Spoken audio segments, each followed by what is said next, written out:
Bonjour à toutes et à tous, bienvenue sur Éducative. Alors aujourd'hui, on va voir un petit exercice qui utilise la relation de Chasles. C'est un exercice fondamental qu'on voit très souvent, c'est un grand classique. Alors, je vous donne l'énoncé et ensuite je vous donne la question associée.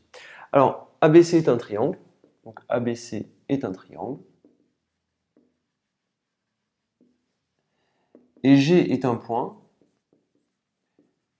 qui vérifie l'égalité suivante. GA plus GB plus GC égale au vecteur nul. Alors la question, c'est la suivante. Alors, je vais vous la donner, vous pouvez déjà y réfléchir.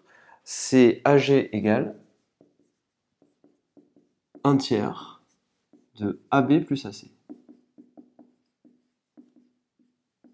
Voilà l'exercice. Donc ABC c'est un triangle, on vous donne G, un point qui vérifie GA plus GB plus GC égale vecteur nul. La question c'est montrer que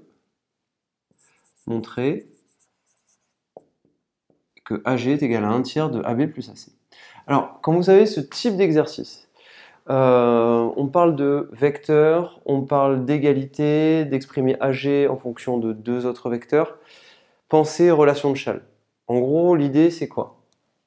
Là, vous partez de ça et vous voulez montrer ça. Qu'est-ce que j'ai? Qu'est-ce que je veux prouver? Ce que je veux prouver, c'est que je veux exprimer AG ou GA en fonction de AB et AC. Et ici, j'ai du GA, du GB, du GC.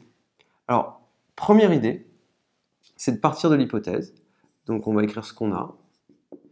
Et je vous conseille vraiment quand vous faites les exercices utilisant la relation de Chasles et que vous avez des égalités de vecteurs à montrer,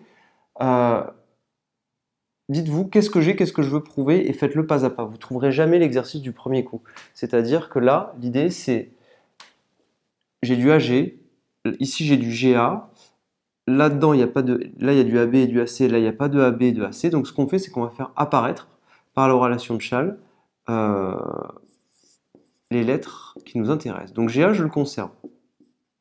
GB, je vais l'écrire GA plus AB, grâce à la relation de Chasles. Ça me permet de faire encore apparaître du GA. GC, je vais l'écrire GA plus AC. Et tout ça, je l'ai obtenu grâce à la relation de Chasles, GA plus AB, vous le savez, quand il y a la même lettre là et là, qu'on a un plus, qu'ici il n'y a pas de moins, GA plus AB, ça vous donne bien GB. GA plus AC, GC. Ce qu'on va faire maintenant, c'est qu'on va additionner les GA ensemble, ça nous en fait 3. Et ici, j'obtiens AB plus AC.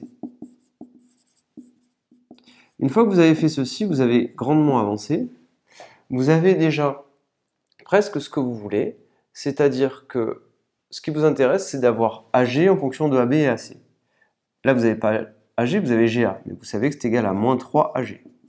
Que vous écriviez 3GA ou moins 3AG, c'est pareil. Et vous voulez AG en fonction de AB et AC, alors ce qu'on va faire, c'est qu'on va soustraire AB et AC aux deux membres de l'égalité. On obtiendra au final moins AB et moins AC. Et ce qu'on va faire, c'est qu'on va multiplier cette quantité.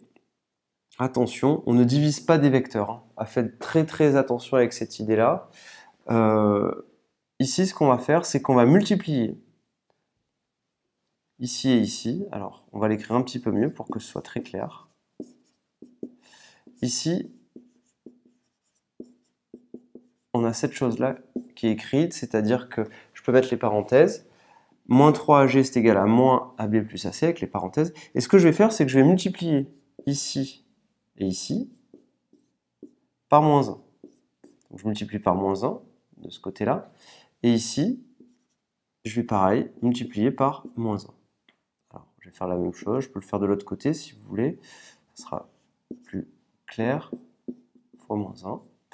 En réalité, quand vous multipliez des vecteurs, si là, k est un réel et u est un vecteur, quand vous multipliez par k', par exemple, en réalité, vous utilisez cette règle-là, la règle de calcul qu'on a vue.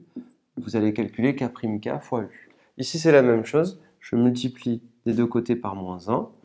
Et au final, j'obtiens 3AG égale AB plus AC.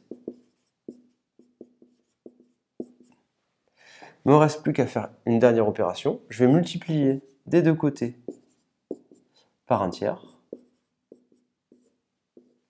Et j'obtiendrai, donc 1 tiers fois 3, ça fait 1. Au final, j'obtiendrai l'égalité demandée, AG égale 1 tiers de AB plus AC. Donc, je me baisse un peu pour l'écrire. Et vous avez votre égalité. Alors, l'erreur à ne pas faire, c'est quand vous êtes ici, à écrire quelque chose comme ceci, à écrire qu'ensuite AG est égal à moins AB moins AC sur moins 3. Alors ça, vous avez 0 sur la copie. Si jamais vous faites ça, attention, des vecteurs, on ne peut pas les diviser. On ne peut pas écrire AB divisé par 5, ça n'a aucun sens. Par contre, ce qui a du sens, c'est 1/5 fois AB. On a le droit de multiplier un vecteur par un nombre réel. Donc, à chaque fois, en fait, c'est pas U divisé par 3 n'a aucun sens. Ce qui a du sens, c'est d'écrire 1 tiers fois U. Donc, faites très très attention quand vous débutez. Vous avez juste le droit de multiplier par 1 tiers ou ce genre de choses. Donc, faites bien attention, reprenez bien le calcul qui est ici. Et normalement, tout devrait marcher. Donc, c'est un exercice relativement simple. C'est un classique, il faut l'avoir vu. Donc, rappelez-vous bien qu'est-ce que j'ai, qu'est-ce que je veux prouver. Et à chaque fois, vous réfléchissez, ici j'ai du AG, là j'ai du AG, j'introduis A par la relation de Chasles, je fais mes calculs, j'obtiens une nouvelle égalité où j'ai du AG et du GA, et du AB et du AC. Ah, ben ça veut dire que j'ai quasiment l'égalité, et pas à pas, vous allez trouver le résultat. Voilà. Eh bien, je vous remercie d'avoir suivi cette vidéo. On va encore en faire d'autres sur la relation de Chasles au niveau de la classe de seconde. Je vous remercie et à très bientôt sur Éducative.